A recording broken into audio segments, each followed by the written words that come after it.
हिंदी साहित्य के प्रतिष्ठित लेखक लेखिकाओं की कहानियों के संकलन से आज सुनिए सुबोध चतुर्वेदी जी की लिखी हुई कहानी कैसे रिश्ते हैं ये। तो शुरू करते हैं कहानी कैसे रिश्ते हैं ये। दरवाजे की घंटी बजते ही उमा बदहवास सी बाहर की ओर दौड़ी।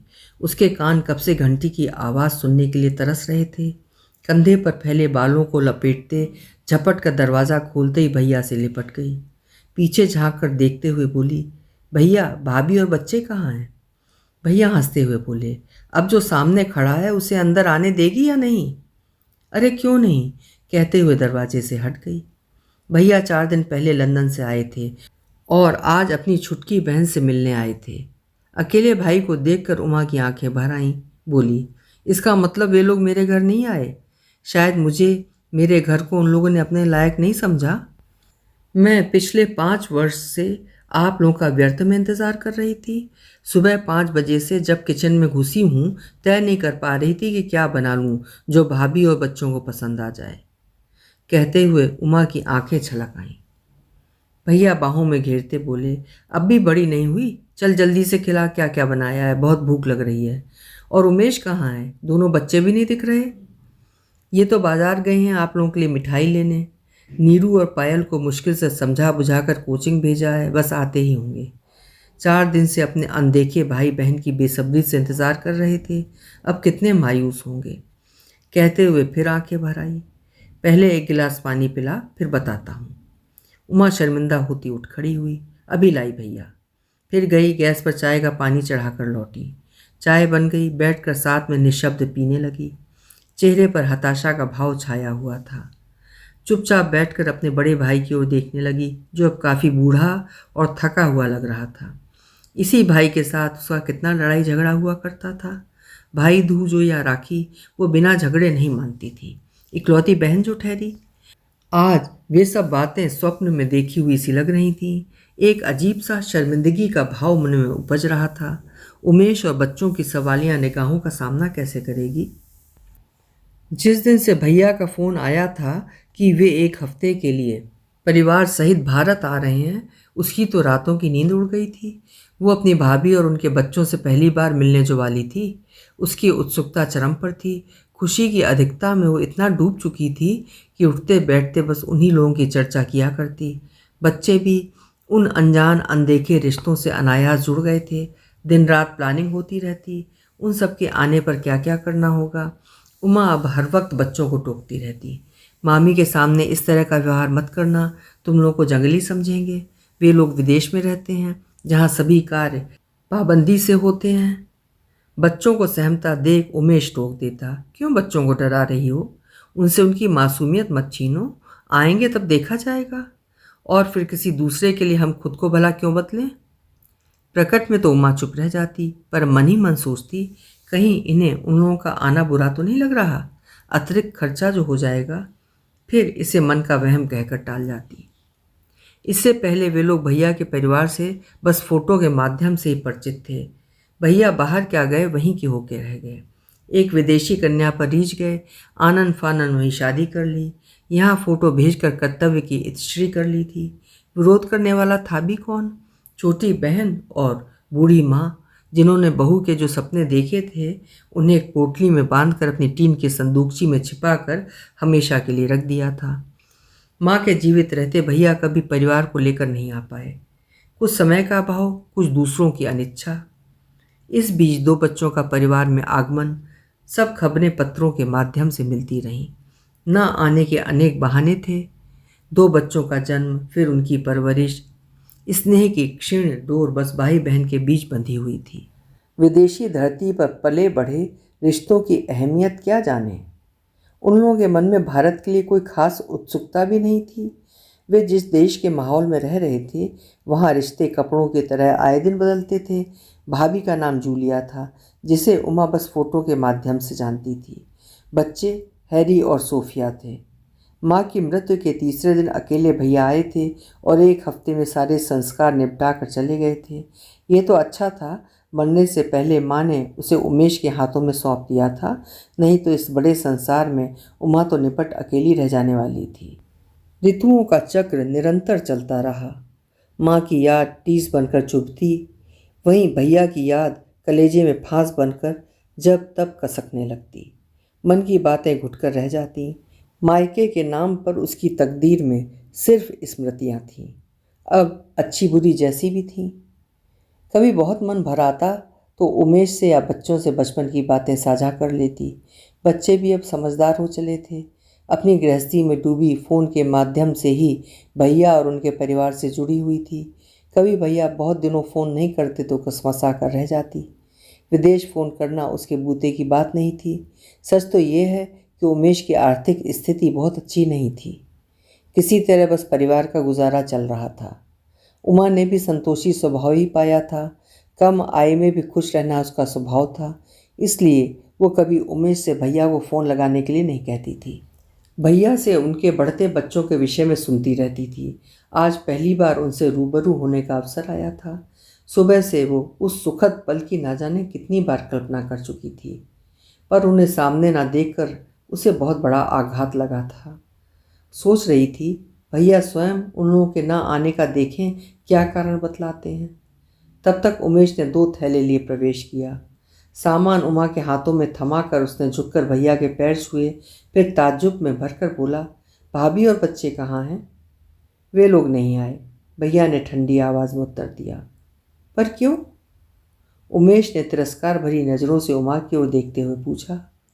फिर बोला, यहाँ आपकी बहन ने 4 दिन से पूरा घर सिर पर उठा रखा था। घर में ये लाना है वो लाना है, अपने साथ मुझे भी चकरकिन्नी बनाकर रखा हुआ था। कहते हुए उमेश की आवाज़ में क्षुब्धता स्पष्ट झलक उठी। मैं तुम सबकी भावनाओं को बहुत अच्छे से समझता हूँ, पर उन लोगों के लिए क्या कहूँ जो संवेदन शून्य हैं। उनके लिए रिश्ते भावनाओं का कोई मूल्य नहीं है। जूलिया तो ऐसी थी ही, वही संस्कार वो बच्चों को दे रही है। मैंने बहुत समझाया, साथ चलने को कहा, पर उसका एक ही स्पष्ट जवाब था, तुम्हारी बहन है, तुम जाओ, हम लोगों को साथ क्यों घसीटना चाहते हो। बच्चे भी माँ के स्वर में स्वर मिला रहे थे। क्या करता, अकेला चला आया। अब उनके इस अपराध की जो सज़ा मुझे देना चाहो मैं तत्पर हूँ। सच तो यह है छुटकी, वहाँ की संस्कृति में रिश्ते भावनाएं कोई मायने नहीं रखती। बच्चे जवान होते ही अलग रहने चले जाते हैं, सबको स्पेस चाहिए होती है। हमारे यहाँ एक कमरे में कितने भी लोग साथ रह सकते हैं, पर वहाँ की संस्कृति हमारे देश की संस्कृति से बिल्कुल भिन्न है। यहाँ हमारा पड़ोसी भी परिवार का एक सदस्य ही होता है, वहाँ आज साथ है कल का पता नहीं। कहते हुए भैया ने दीर्घ श्वास भरी। आज मुझे समझ में आ रहा है कि मैंने वहाँ रहकर क्या खो दिया। सच तो यह है छुटकी, जब भी कोई त्यौहार आता है मैं मन से यही अपने देश में तुम सबके साथ होता हूँ। मेरा जिस्म भले ही वहाँ हो, पर मन हजारों किलोमीटर दूर होने पर भी पक्षी की तरह बार बार उड़कर यहीं आ जाता है। वहाँ खूब पैसा है, पर सुकून जैसे किसी ने छीन लिया है। जिंदगी रात दिन तेज रफ्तार से भागती है, सुख दुख में साथ देने वाला कोई अपना नहीं है। कभी कभी मन होता है सब कुछ छोड़ छाड़ कर अपनी जन्मभूमि पर लौट आऊं। वातावरण बोझिल सा हो गया था। अचानक उमेश बोल उठा, तो आ जाओ ना भैया, हम लोग हैं तो तुम्हारे। उमा ने भी सहमति में सिर हिलाया। हाँ, एक दिन जरूर आ जाऊंगा। जब तक हाथ पैर चल रहे हैं 4 पैसे तो कमा लूँ, बुढ़ापे में यही काम आने वाले हैं। कहते हुए भैया एक खोखली हंसी हंस पड़े। अपनी नम हुई आंखों को छोटी बहन बहनोई से छुपाने का असफल प्रयास करते हुए बोले, सच तो यह है उमेश, उन लोगों को मेरी मोह ममता हो या ना हो, पर मैं अपने बच्चों से बहुत जुड़ाव महसूस करता हूँ। ईश्वर ने न जाने कैसे खून के रिश्ते बनाए हैं, जिनसे अलग होने की सोचते ही कलेजा काँप उठता है। आज समझ पाता हूँ, जब मैं तुम लोगों को यहाँ अकेला छोड़कर गया था तब माँ और तुम पर क्या बीती होगी।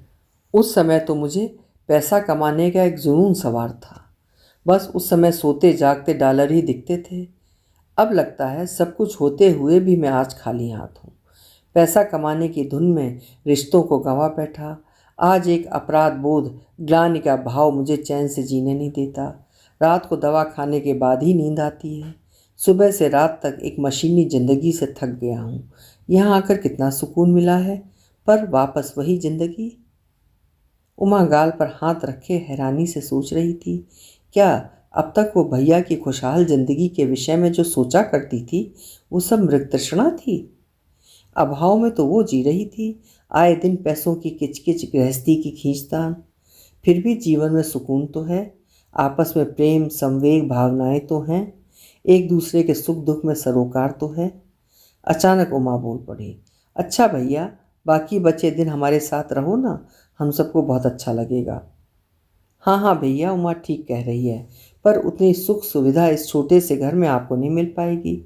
उमेश तुरंत बोल पड़ा, अरे नहीं, बात सुख सुविधा की नहीं है, मैं तो इसी वातावरण में पला बढ़ा हूँ। तुम लोग जूलिया को नहीं जानते, शाम तक होटल में नहीं पहुंचा तो हो सकता है पुलिस में गुमशुदा की रिपोर्ट लिखा दे। क्या सचमुच? उमेश ने आश्चर्य व्यक्त किया। हाँ भाई, वो कुछ भी कर सकती है। मैं उसके लिए सोने की मुर्गी जो ठहरा, पलक झपकते उसकी फरमाइश जो पूरी हो जाती है। बच्चे भी जिद्दी हैं, मन की पूरी करके ही मानते हैं। क्या भैया, दुनिया में कोई सुखी नहीं है? मैं तो सोचता था हम लोग अभाव में जीने वाले प्राणी हैं, इसलिए दुखी हैं। उतना ही कमा पाता हूँ कि 4 लोगों की गुजर बसर हो सके। अनाप शनाप खर्च करने को मेरे पास नहीं है। कभी कभी अपराध बोध सालता है कि बच्चों को कोई सुख नहीं दे सका, ना ही उन लोगों को कहीं घुमाने ले जा पाता हूँ। बेचारे मन महसूस कर रह जाते होंगे, पर शिकायत किसी को किसी से नहीं है। आज आपकी बात सुनकर लगा कि पैसा होने से ही सारे सुख मुट्ठी में नहीं आ जाते। उमेश ने कहा। हाँ उमेश, भैया बोले, ये सच है, पैसे से सब सुख के साधन खरीदे जा सकते हैं, परंतु मन की शांति किसी दुकान पर नहीं मिलती है। वहाँ पैसा बेशक खूब है, परंतु संवेदना शून्य है, स्वार्थ पूर्ति अपने चरम पर है। ऐसी जगह मेरे जैसा व्यक्ति कैसे खुश रह सकता है? जूलिया आए दिन छोड़ने की धमकी देती है, बच्चे उसी का साथ देते हैं, मैं बिल्कुल अकेला हो गया हूँ। ऐसे में तुम सब, अपना घर, अपना देश बहुत याद आता है। तकिए में मुंह छुपाकर रोता हूँ, फिर नींद की गोली का सहारा लेकर सोता हूँ। सुबह उठकर भी दिनचर्या भागम भाग की जिंदगी से अब तो आजिज आ चुका हूँ। उमा बोली, पर भैया, आपको इतना सब सहने की ज़रूरत क्या है? अपने देश, हम सबके पास लौट आओ। हाँ उमा, सोचता मैं भी यही सब हूँ, एक झटके से सब कुछ छोड़कर तुम सबके पास लौट लूँ। अपने देश की मिट्टी की गंध मुझे बुलाती है, पर सब कुछ इतना आसान नहीं है री, बहुत सी अड़चने हैं। वो सब दूर होते ही एक दिन ज़रूर लौट कर आ जाऊँगा। अरे, आज मेरा बातों से ही पेट भरने का इरादा है। कह तो रही थी सुबह से किचन में लगी है। चल भाई खिला, अब तो बहुत जोर की भूख लगने लगी। हाँ भैया, सब तैयार है, तुम हाथ मुंह धोकर किचन में ही आ जाओ, तब तक मैं गर्मा गर्म पूड़ी उतार लेती हूँ। लो, दोनों बच्चे भी आ गए। नीरू और पायल ने मामा को सहमी नज़र से देखा और नमस्ते किया। अरे अरे, शर्माओ मत, मेरे पास आओ। दोनों को अपनी बाहों में भरते हुए भैया बोले। उन दोनों की निगाह में भी वही प्रश्न दिख रहा था, उनकी विदेशी मामी और भाई बहन कहाँ हैं, जिनकी घर में रात दिन चर्चा सुन रहे थे। मामा ने धीरे धीरे उनकी न आने की वजह बतला दी और उनकी पढ़ाई वगैरह के विषय में पूछताछ करने लगे। कुछ ही देर में दोनों बच्चे मामा के आत्मीय व्यवहार के कायल हो गए। फिर तो उन दोनों की जिज्ञासा का अंत नहीं रहा। लंदन के विषय में उन्हें बहुत कुछ जानना था। बातचीत के बीच में लंच भी समाप्त हो गया। बच्चों ने मामा को एक पल के लिए भी नहीं छोड़ा। इस बीच शाम की चाय भी बन गई। 6 बजते भैया जाने के लिए उठ खड़े हुए। बोले, अब छुटकी चलने दे, आज का पूरा दिन तुम सबके साथ कितना अच्छा गुजरा, बता नहीं सकता। उनकी स्मृतियाँ पाथेय के रूप में अपने साथ ले जाऊंगा। भैया थोड़ी देर और रुको ना, फिर पता नहीं कब आओगे। उमा बोली, अब नहीं बहना, अब चलने दे, बहुत जल्दी वापस आऊँगा। मैं तो तुम लोगों से वहाँ आने को भी नहीं कह सकता। अभी 2 दिन और यहाँ हूँ, इस बीच आगरा का ताजमहल दिखा लाऊंगा, नहीं तो शिकायतों का कोई अंत नहीं होगा। अब देख, मुझे जाने दे, जिससे फिर लौट कर आ सकूँ। कहते हुए उन्होंने बटुआ खोलकर 1000 के 10 नोट उमा के हाथ पर रख दिए। जरा ठहरो भैया, मैं अभी आई, कहते हुए उमा अंदर चली गई। लौटी तो उसके हाथ में एक बड़ा सा पैकेट था, जिसमें भाभी के लिए कांजीवरम की साड़ी, बच्चों के कपड़े और भाई के लिए कुर्ता पजामा का सेट था। भैया, वे लोग नहीं आए तो कोई बात नहीं, पर वे पहली बार मेरे घर आ रहे थे, उनके लिए हमारी तरफ से उपहार दे दीजिए। भैया ने पैकेट में से कपड़े निकाले, साड़ी पर हाथ फेरते हुए बोले, बहुत खूबसूरत है साड़ी, पर क्या जूलिया इसे पहनेगी? वो तो वेस्टर्न कपड़े पहनती है और बच्चे अपनी पसंद के कपड़े पहनते हैं। मैं अपना कुर्ता पाजामा लिए जा रहा हूँ, इसे पहनूंगा। बाकी उन लोगों के कपड़े यहीं छोड़कर जा रहा हूँ। साड़ी मेरा उपहार समझकर तुम पहनना, मुझे खुशी होगी। उन लोगों को ये देकर मैं तुम्हारा मखौल नहीं उड़वाना चाहता। तुम्हारे दिए उपहारों को अपमानित होते नहीं देख सकूंगा। मेरी समझदार बहन मेरी बातों का बुरा नहीं मानेगी, जानता हूँ। तुमने कितनी प्यार से और मुश्किलों से खरीदा होगा, पर ये चीज़ें उन लोगों के किसी काम की नहीं हैं। ये साड़ी तुम पहनना, सोच लेना तुम्हारा भैया लेकर आया था, कहकर उन्होंने उमा को सीने से लगाया। उमेश और बच्चों के सिर पर हल्के से हाथ फेर कर विदा ली। अपने आंसुओं को छिपाते भैया बाहर खड़ी टैक्सी में बैठकर चले गए। तीनों पैकेट टेबल पर पड़े मुंह चिढ़ाते से प्रतीत हो रहे थे। भैया के दिए रुपए हाथ में सर्प दंश के समान लग रहे थे। वो पश्चाताप से, आवेग जनित क्रोध से कांप रही है। आंखों से अश्रुधार निरंतर बह रही है। उमेश मौन बैठा देख रहा है। बच्चे सहमे से चुप बैठे हैं। माहौल में एक अजीब उदासीनता फैल गई है। उमा सिर पर हाथ रख के सोच रही है, इन कपड़ों के लिए विगत 15 दिनों में वो कितनी बार उमेश से लड़ी थी। कैसे भी हो रुपयों का इंतज़ाम करो, आखिर वे लोग हमारे घर पहली बार आ रहे हैं। कुछ नहीं दिया तो उनकी नज़रों में हमारी क्या इज्जत रह जाएगी। हार कर उमेश ने अपने 2 मित्रों से रुपए मांगकर जैसे तैसे इंतज़ाम किया था। उसकी अपनी माली हालत ऐसी नहीं थी कि इतने महंगे तोहफ़ों का इंतज़ाम कर सकता। वो अच्छी तरह जानता था कि उधारी चुकाने में घर का बजट गड़बड़ा जाएगा, परंतु पत्नी का सम्मान बचाए रखना भी तो उसका ही फर्ज था। उमा लज्जित सी बैठी निःशब्द आंसू बहा रही थी। उमेश ने उठकर उमा के कंधे पर हाथ रखकर कहा, अब बस भी करो। कब तक उन लोगों के लिए अपने कीमती आंसू बर्बाद करोगी जिन्हें तुम्हारी लेश मात्र परवाह नहीं है? उमा बोल उठी, मुझे माफ़ कर दो। इस बीच मैंने न जाने कितनी बार तुम्हारा दिल दुखाया होगा। ये रुपए लो, जिनसे भी कर्ज लिया था चुका देना। नहीं उमा, ये रुपए तुम्हारे भैया तुम्हें देकर गए हैं, मैं इन्हें कैसे ले सकता हूँ। रही बात कर्ज चुकाने की, तुम उसकी चिंता मत करो। उमा बिसूरते हुए बोली, इसका मतलब तुमने मुझे माफ़ नहीं किया? मैं इन रुपयों का क्या करूँगी?